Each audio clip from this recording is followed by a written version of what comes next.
इस कांड को हुए 18 महीने बीत जाते हैं। अब ये केस कोर्ट में आता है, जहां पक्ष विपक्ष के वकील कार्रवाई करते हैं, जहां विद्युत विभाग के कर्मचारियों से पूछताछ होती है। विक्टिम्स पक्ष के वकील की दलीलें कमजोर होती है तो वहीं विपक्ष की मजबूत, इसलिए जज उन्हें नेक्स्ट डेट दे देता है। सभी विक्टिम्स डिसअपॉइंट हो जाते हैं। अगले दिन नीलम सीबीआई ऑफिस जाती है और अपने वकील का नाम लेकर सारे रिकॉर्ड्स की कॉपी कर घर ले आती है। सूर्य उनकी हर हरकत पर नजर रखे होता है। एक दिन जब शेखर मार्केट जाता है तो सूर्य उसका पीछा करता है। शेखर किसी तरह खुद को उसकी नज़रों से बचा लेता है, पर जाते हुए सूर्य उसके बच्चों की फोटो उसके बॉक्स पर रखकर चला जाता है।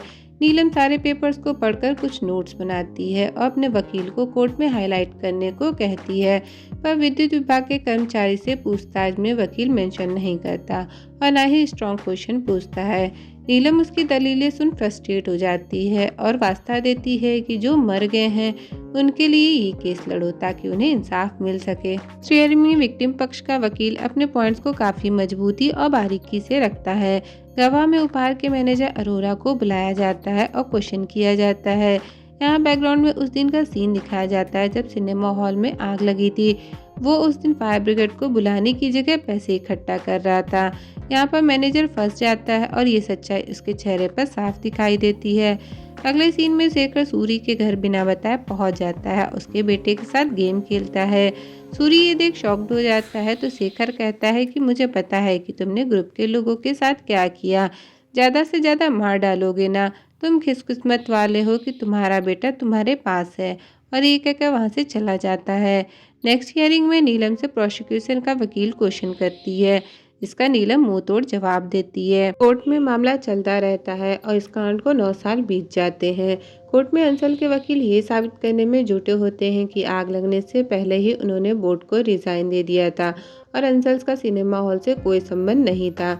दूसरी तरफ एक रिटायर फौजी हरदीप की कहानी दिखाई जाती है। हरदीप का किरदार यहाँ अनुपम खेर ने निभाया है। वो एक फौजी होता है, इसलिए उस समय बॉर्डर की फिल्म आने पर दुखी होता है कि वो क्यों नहीं 1971 की जंग में शामिल हो सका। इधर नीलम अपने डॉक्यूमेंट्स में अंशल के रिजाइन वाला लेटर ढूंढती है, जहाँ उसकी हेल्प नए वकील की असिस्टेंट अमृता करती है।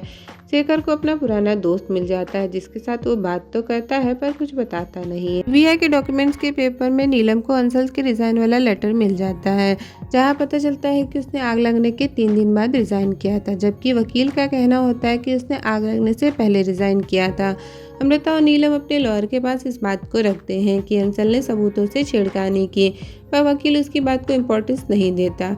इधर हरदीप और उसकी बीवी के बीच झगड़ा हो जाता है। हरदीप का कहना होता है कि तुम्हारी वजह से मैं वॉर में शामिल नहीं हो सका, तो उसकी पत्नी कहती है कि घर की जिम्मेदारियां तुम्हारी भी है, ना कि सिर्फ मेरी, और वैसे भी तुम्हारे पैर में चोट लगने की वजह से तुम जा भी नहीं सकते थे।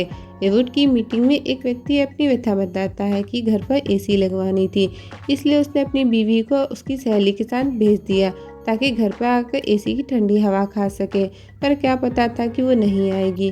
तुलसी जी नीलम को कहते हैं कि टेम्परिंग ऑफ एविडेंस के बेस पर तुम हाई कोर्ट में अपील कर सकती हो, you likely can be win. लेकिन अब ये लड़ाई सबूतों के छेड़खानी से कई ज़्यादा पब्लिक सेफ्टी के चार्जेस लगवा के अंशल को सजा दिलाई जा सकती है, ताकि किसी के साथ ऐसी घटना और ना हो सके। अब ये सिर्फ बदला लेने की बात नहीं, बल्कि बदलाव को लाने में एक नया कदम हो सकता है। शेखर अपने दोस्त के साथ मूवी देखने जाता है, पर सिनेमा हॉल के अंदर वही सीन याद कर कांप जाता है, वहाँ से चला जाता है। जी की बात को नीलम एविड के सभी मेंबर्स के सामने रखती है कि हमारे पास 2 ऑप्शन है। पहला जैसा चल रहा है वैसा, ताकि हम जैसों को न्याय मिल सके, और दूसरा पब्लिक सेफ्टी के नियमों के चार्जेस लगवाकर उन्हें जेल तो भेजा जा सकता है, पर हमारे जैसे लोगों की जान की कीमत और भी कम हो जाएगी। सभी मेंबर ऑप्शन फर्स्ट को चूज करते हैं। हरदीप और उसकी वाइफ के बीच पैचअप हो जाता है और दोनों बॉर्डर फिल्म की टिकट मंगवा लेते हैं और तैयार होकर मूवी देखने निकल जाते हैं। फायर सिनेमा कांड को हुए 18 साल बीत चुके होते हैं। अब ये मामला पहुंच जाता है सुप्रीम कोर्ट में।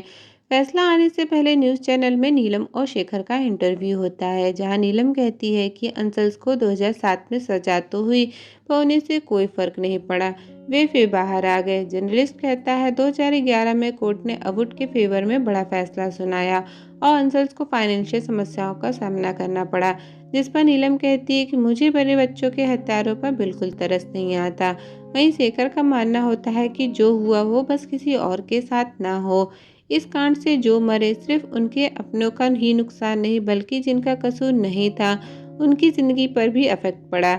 जैसे आग लगने से पहले विद्युत विभाग के जिस कर्मचारी ने ट्रांसफार्मर ठीक किया वो भी अरेस्ट हुआ और इसका असर उसके घर परिवार पर पड़ा। फाइनेंशियल प्रॉब्लम हुई, बेटी की शादी रुक गई, पर कुछ समय जेल में काट कर वापस आ गया। इससे उसकी नौकरी चली गई, पर केस तो चल रहा था तो पीछे छूटने वाला तो नहीं था।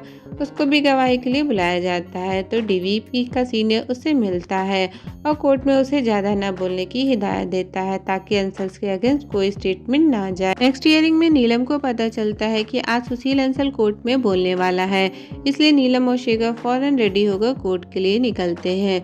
वह घर के बाहर उन्हें नीरज सूरी मिलता है जिससे अपनी गलती का पछतावा होता है क्योंकि उसने भी अपने बेटे को एक ट्रक एक्सीडेंट में खो दिया था। वो उनसे माफ़ी मांगता है। दोनों कोर्ट में पहुंच जाते हैं जहां अंसल ब्रदर्स भी आते हैं। कोर्ट की हियरिंग शुरू होती है और जज वर्डिक्ट कर अंसल ब्रदर को बाइज्जत बरी कर देता है। प्रेस अपना काम करती है और नीलम से क्वेश्चनिंग करती है जिस पर नीलम का कहना होता है कि मैंने अपने 20 साल जस्टिस पाने के लिए लगा दिए और अंत में हुआ क्या, इन्हें बरी कर दिया। अगर ऐसा जुडिशियल सिस्टम है तब तो जिस दिन मेरे बच्चे मरे थे उसी दिन मुझे उन्हें मार डालना चाहिए था, फिर बाद में चाहे मुझे सजा ही क्यों ना मिल जाती। ऐसे तो कभी इंसाफ नहीं मिलेगा। यहाँ से सीन कट होता है और उस दिन का सीन दिखाया जाता है जब उपहार कांड हुआ। उसे तो कोई शब्दों में बयान नहीं कर सकता, पर यहाँ पर सच्ची घटना को काल्पनिक रूप से काफ़ी अच्छे से दिखाया गया है। नीलम के दोनों बच्चे, चौकीदार का पूरा परिवार, मिसेस गोस्वामी के माता पिता, हरदीप और उसकी पत्नी, 2 दोस्त और लगभग 900 लोग जो मूवी देखने जाते हैं। दूसरी तरफ मैनेजर अरोरा बिना टिकट किसी को न घुसने देने की सभी एग्जिट पर ताले लगवा देता है। धीरे धीरे ट्रांसफार्मर में आग लग जाती है और पूरे पार्किंग एरिया में आग लग जाती है। हॉल में बैठे सभी लोग महसूस करने लगते हैं कि अंदर धुआं आ रहा है। लोग खांसने लगते हैं, पूरे हॉल में भगदड़ बन जाती है। लोग चीखने चिल्लाने लगते हैं। सच में जो दृश्य दिखाया गया है वो देख के तो आपके भी रोंगटे खड़े हो जाएंगे, आपकी आंखों से आंसू आने लगेंगे। आग का धुआं इतना ज्यादा होता है कि लोग खुद को बचाने की जदोहद करते रह जाते हैं। कुछ लोग बालकनी से कूद के खुद को बचाने की कोशिश करते हैं, पर हाइट इतनी ज़्यादा होती है कि नीचे गिरते हैं और मर जाते हैं। एज यूजुअल जो आज भी होता है, लोग खड़े होकर सिर्फ तमाशा देखते हैं, पकड़ता कोई कुछ नहीं। अगर हमारी सिस्टम सही समय पर काम करे तो ऐसे हादसे हो ही नहीं। लोगों के लिए लालच जान से बढ़कर नहीं होनी चाहिए। फिर फायर ब्रिगेड आती है और लोगों को बचाने का काम शुरू होता है, पर फिर भी 59 लोग मारे जाते हैं।